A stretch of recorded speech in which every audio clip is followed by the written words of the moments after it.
Selamat berjumpa kembali pada channel KLW bersama Rokaya Aritonan.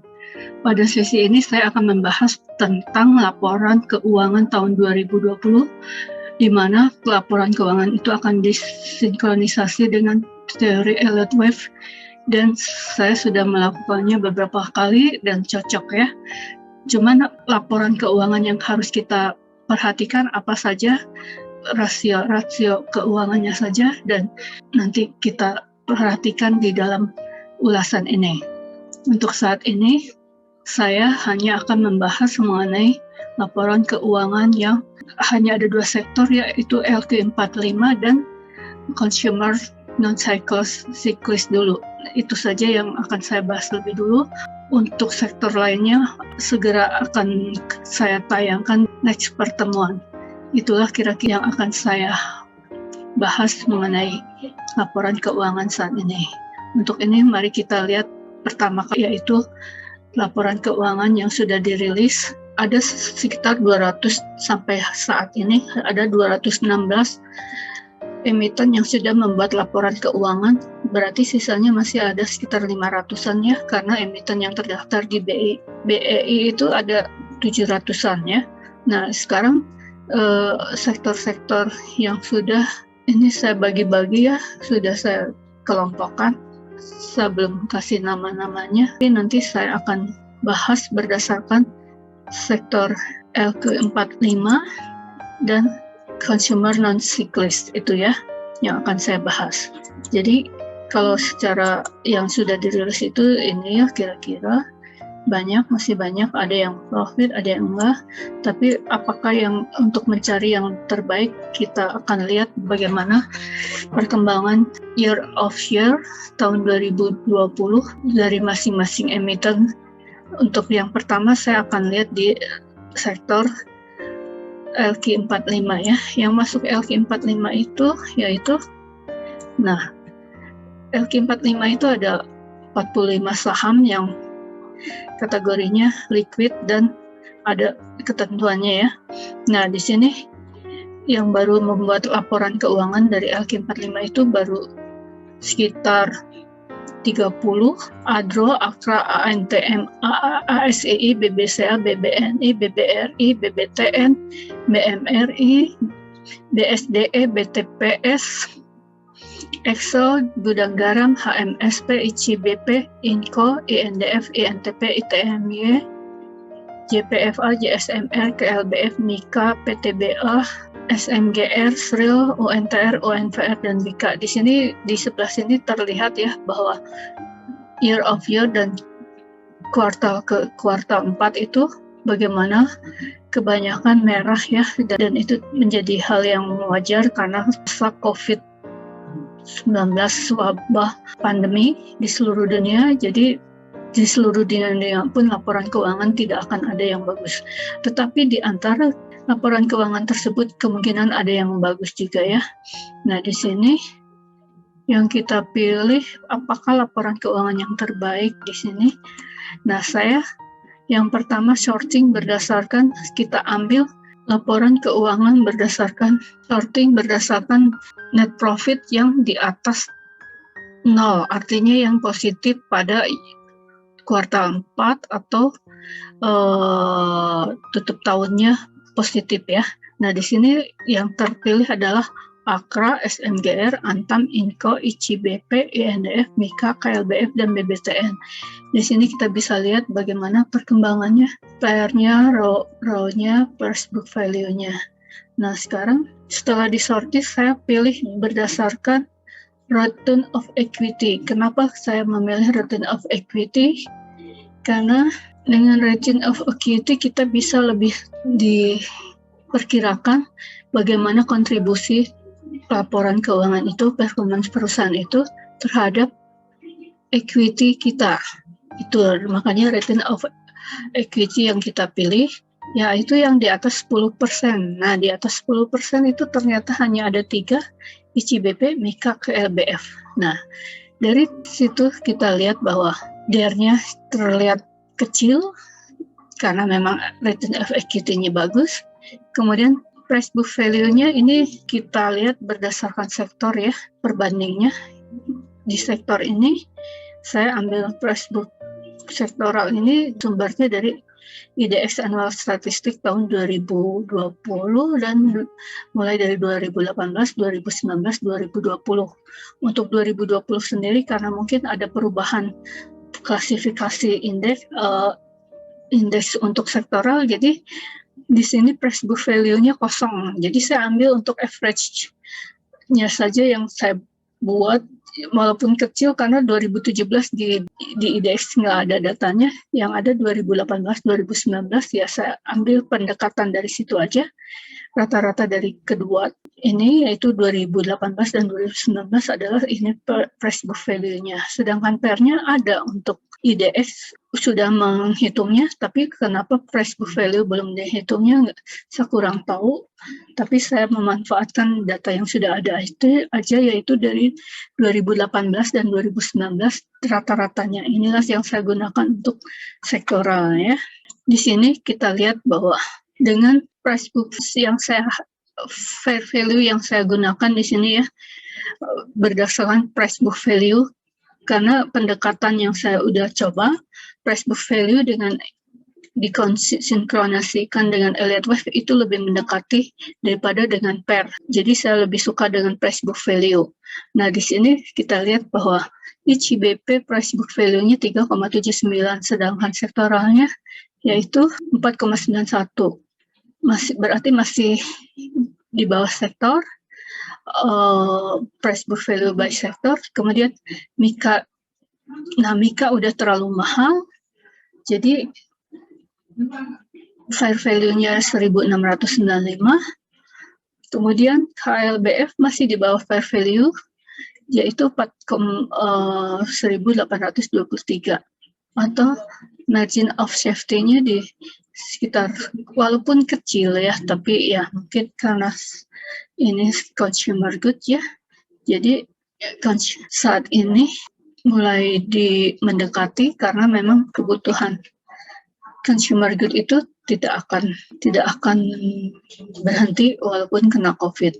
Di sini saya menggunakan closing price ini yaitu pada saat akhir tahun, yaitu tanggal 30 Desember 2020, karena saya menginginkan prediksi ya, bukan bagaimana perkembangannya bulan per bulan atau hari per hari, tapi dengan prediksi berdasarkan sektor, maka fair value-nya untuk ICBP itu berapa berdasarkan Pressbook value-nya, yaitu di sini terlihat bahwa untuk ICBP dengan harga closing tahun 2020 Desember, fair value-nya seharusnya 12.391. Kemudian Mika closing-nya 2.730, fair value-nya 1.695.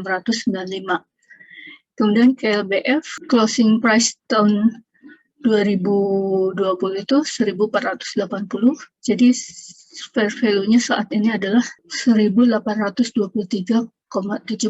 Inilah kira-kira fair value pada tahun 2021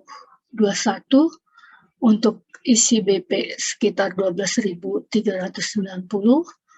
untuk KLBF 1.823, Mika 1.695. Nah, di sini Mika sudah over value ya, jadi kita perhatikan KLBF dan ICBP saja ya, itu yang harus kita lihat. Kemudian untuk consumer non-siklis ya, sekarang BI itu mengkelompokkan berbagai sektornya lebih luas lagi. Di waktu 2020 masih ada 9 atau 10 sektor, sekarang ada perubahan di consumer yang lebih banyak di split. Nanti saya bahas next laporan keuangannya ya, bagaimana perubahannya. Nah, yang sekarang jadi saya datanya di consumer di sini ya. Nah, consumer non-siklis itu ada 36 emiten, tapi yang baru yang sudah report keuangan ada 36 emiten, yaitu Gaya EPMT, SDPC, AMRT, Hero, MIDI, Range, DLTA, MLBI, Cleo, Aisyah, Budi. Di sini ya lebih jelasnya laporan keuangannya bagaimana, year of year, Gaya, EPMT, SDPC, AMRT, Hero, MIDI, kebanyakan didominasi dari 36-19 ya, hampir setengahnya 50-50 lah ya, memiliki laporan keuangan yang baik. Artinya saya melihatnya dari year of year ya. Nah di sini setelah disorting berdasarkan year of year positif, inilah EPMP, Range, Cleo, Aisyah, Budi, ICBP, INDF, Maya, Tebla, TBLA, AALI, ANJT, BWPT, DSNG, LSIP, PSGO, SIM, SIMAR, ITIK, dan VISI. Di sini yang istimewa kelihatan AALI istimewa, ANJT istimewa. Tapi nanti kita lihat bagaimana perkembangannya berdasarkan return of equity, walaupun AALI istimewa, tapi return of equity-nya kecil. 4,33, jadi saya tidak masukkannya. Jadi yang saya ambil adalah yang memberikan kontribusi ke equity-nya besar ya, yaitu di atas 10% yang kita akan rasakan. Nah di sini ada 9 Tebla, EPMT, SMA, SMAR, Range, ICBP, Visi, Aisyah, Mayor, dan Cleo. Nah dari sini kita lihat bahwa return equity-nya di sini di atas 10% semua ya. Nah sekarang setelah saya sorting berdasarkan return of equity, kemudian disorting lagi berdasarkan price book value yang bagus ya. Price book value yang bagus yang artinya masih mendekati 1, di bawah 1, yang di bawah 1 yaitu ada 3, sedangkan ICBP saya masukkan karena market capitalnya besar ya. Nah di sini bahwa Tebla, EPMT, SMAR lah yang menurut saya di bawah price book value-nya kecil, artinya bahwa margin of safety-nya akan besar. Sebetulnya untuk margin of safety yang paling bagus itu di atas 60%, tapi karena di sini price book value-nya masih di bawah 1 dan kita buy sektornya di sini pun masih di bawah, jadi kita lihat aja yang bagus-bagus. Yang perulangnya masih besar ya di sini. Tebla, PMT, SMAR, ICBP dengan return of equity-nya di atas 10 dan price book value-nya di bawah 1 kecuali ICBP karena saya lihat laporan keuangannya bagus dan dia sebagai market capitalnya besar. Nah, jadi untuk consumer non-cyclus dari 19 itu yang bagus ada 4, Tebla, EPMT, SMAR, dan ICBP. Kalau untuk saat ini karena hanya 2 dulu, yaitu LQ45 dan consumer. Jadi pilihannya saat ini yaitu kelompok LQ45, ICBP, MIKA, dan KLBF, sedangkan consumer EPMT, ICBP, TBLA, dan SMAR. Itulah yang saya dapatkan dari laporan keuangannya.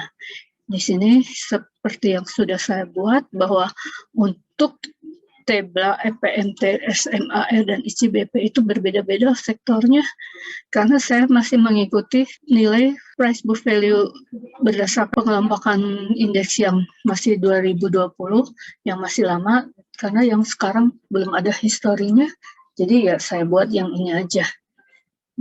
Diikuti Tebla itu termasuk waktu tahun 2020 masuk kategori sektor apa, masukkan. EPMT sektor apa, masukkan gitu. Nah di sini sektoralnya, di sini saya sudah dapatkan. Jadi itu dari sinilah nilai sektor yang saya dapatkan. Nah itulah kira-kira sekilas mengenai saham pilihan berdasarkan laporan keuangan untuk LQ45 ICBP, Mika, KLBF, EPMT, ICBP. Dan di sini consumer juga masuk ke LQ45, terus TBLA dan SMAR. Nah, itu. Terus sekarang bagaimanakah saya kaitkan dengan, jadi yang saya lihat di sini adalah fair value dan targetnya. Fair value dari LQ45 ya. Beginilah, sudah beberapa lama saya mensinkronisasikan antara fair value berdasarkan price book value terhadap target dari Elliott Wave. Jadi saya akan switch dari salah satu saham yang saya pilih berdasarkan yang fair value-nya masih bagus atau MOS-nya pasti oke. Nah, itu yang saya akan lakukan. Terus kita lihat bagaimana dengan perkembangannya saham-saham tersebut. Yang pertama yaitu EPMT ya, saya ulas berdasarkan abjad. Nah, di sini PMP sudah selesai waktu tahun 2019 itu bottom untuk wave level super cycle yang dua ini biru, kemudian sekarang maka akan masuk ke super cycle 3 di mana di bawahnya yaitu cycle 1, primary 1 dan intermediate 1. Untuk primary 1 sudah dibuat dan 2 sudah terbentuk. Di sini masih dalam sideways ya, dengan range antara 2100 dan 2200 itu EPMT, sedangkan fair value dari EPMT itu sendiri yaitu 6.377. Jadi kalau kita tarik garisnya, tapi sekarang belum bisa karena wave 2 masih saya perkirakan belum selesai, kan saya ulas kalau sudah selesai wave 2 terbentuk. Itu EPMP. Saham berikutnya yaitu ICBP. Nah, ICBP itu laporan keuangannya bagus, fantastik ya. Di sini masih ada penurunan, tapi kemungkinan hanya sampai sini saja, semoga. Dan masih di atas garis downtrend dari wave 1 atau channeling wave 1 intermediate. Nah, di sini ICBP dengan target 12.391, jadi sekitar sini ya. Sedangkan wave 1, target wave 3 itu di sini 12.900 ke 12.391, selisih 600, oke lah, mendekati lah ya, karena selisihnya hanya 500. Kemudian saham berikutnya yaitu sesuai dengan pilihan KLBF. KLBF, nah di sini KLBF targetnya 1823. Di sini masih sideways di 1500 sampai 1600. Jadi asumsi bahwa wave 3 dicapainya di 1823 pada tahun ini kemungkinan ada, cuman triggernya apa kita lihat nanti ya. Kemudian saham berikutnya yaitu Mika. Nah, Mika targetnya 1696 fair value sebetulnya ya. Sedangkan di sini 2550 udah over value. Jadi kemungkinan turun lagi mendekati fair value-nya, tetapi saat ini mungkin akan membentuk wave 4. Setelah wave 4 baru wave 5 menjadi wave 3. Itu kira-kira. Kemudian saham berikutnya SMRT. Nah, SMRT targetnya fair value 6.885. Saat ini harga 3840. Jadi dia kemungkinan mencapainya di wave 3. Wave 3-nya di 261,8%. Ini pas sekali ya, 6.890, di sini 6.900. Jadi smart kira-kira di sini tahun ini ya, potensi bagus lagi. Kemudian Tebla itu 1739, di sini masih 905. Jadi kira-kira ABC, ABC. Andai kata di sini 1740 sini, sedangkan di sini wave 3 kemungkinan, jadi tidak jauh sekali ya, 1700 ke 2000, selisih 300. Kemudian saham berikutnya sudah.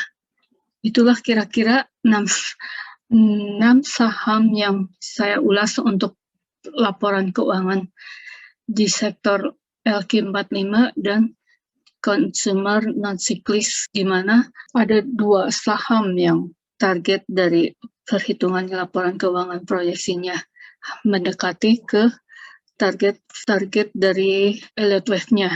Dari 6 saham yang dibahas, 3 yang kurang lebih mendekati target FIBO-nya, yaitu saham EPMT, SMAR, dan ICBP.